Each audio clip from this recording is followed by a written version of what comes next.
Bismillahirrahmanirrahim. Assalamualaikum warahmatullahi wabarakatuh.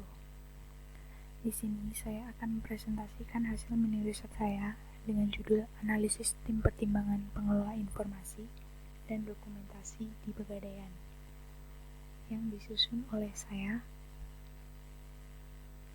Ivep Dinda Larsati, NIM B100190519, kelas manajemen SDMK. Di sini saya mengambil objek mini riset pada Pegadaian, yaitu di Tim Pertimbangan Pengelola Informasi dan Dokumentasi. Ada beberapa yang akan saya bahas. Yang pertama latar belakang, yang kedua tujuan riset, yang ketiga tugas, yang keempat kantor, dan yang kelima fungsi Tim Pertimbangan Pengelola Informasi dan Dokumentasi, dan yang terakhir yaitu kesimpulan. Pada latar belakang, perusahaan BUMN, khususnya Pegadaian, tentunya terdapat sumber daya manusia, salah satunya pada Tim Pertimbangan Pengelola Informasi dan Dokumentasi. Nantinya di sini saya akan membahas mengenai fungsi dan perannya masing-masing dalam menjalankan tugasnya pada Tim Pertimbangan dan Pengelola Informasi dan Dokumentasi. Berikutnya yaitu tujuan riset. Yang pertama, untuk mengetahui apa saja tugas-tugas Tim Pertimbangan Pengelola Informasi dan Dokumentasi. Yang kedua yaitu untuk mengetahui jenis-jenis kantor yang ada pada Tim Pertimbangan dan Pengelola Informasi dan Dokumentasi. Dan yang terakhir yaitu untuk mengetahui apa saja fungsi dari Tim Pertimbangan Pengelola Informasi dan Dokumentasi.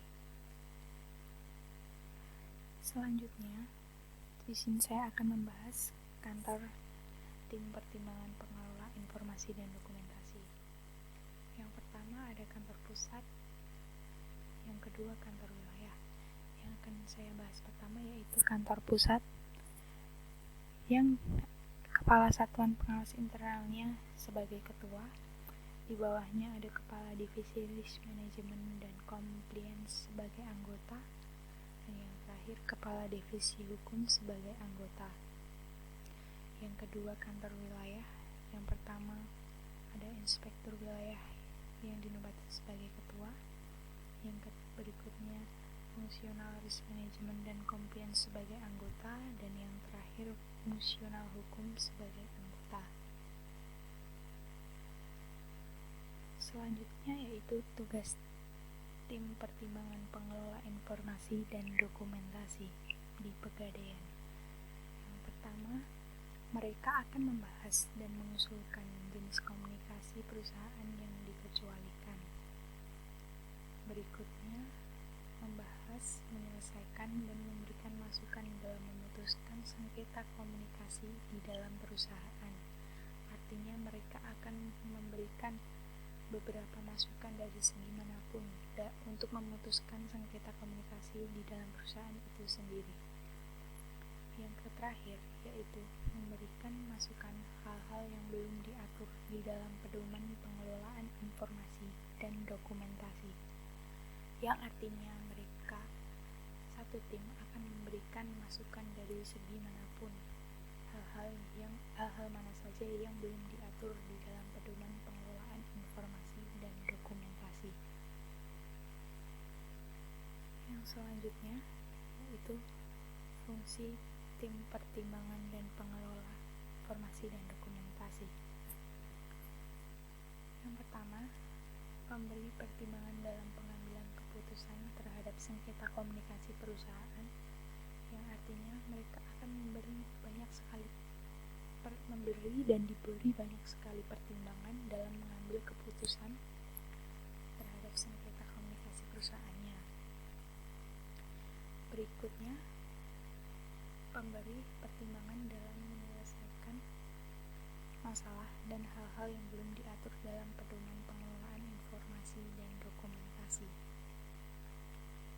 Diartikan, tim sebagai pemberi atau memberi pertimbangan dari segi lainnya dari banyak prospek pandangan untuk menyelesaikan masalah dan hal-hal yang belum diatur pada pedoman pengelolaan informasi dan dokumentasi.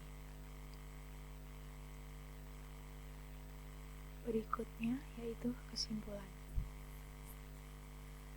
Dengan adanya mini riset ini, dengan adanya informasi ini, tentunya kita dapat mengetahui apa saja yang harus dikerjakan oleh tim pertimbangan pengelolaan informasi dan dokumentasi, apa saja yang harus dilakukan, bagaimana saja tugasnya, dan dibagi berapa macam kantornya, dan seperti apa struktur organisasinya, dan beberapa informasi di dalamnya yang mungkin kita semua belum mengetahui. Mungkin itu saja yang dapat saya sampaikan, kurang dan lebihnya saya mohon maaf. Wabillahi taufiq wal hidayah. Wassalamualaikum warahmatullahi wabarakatuh.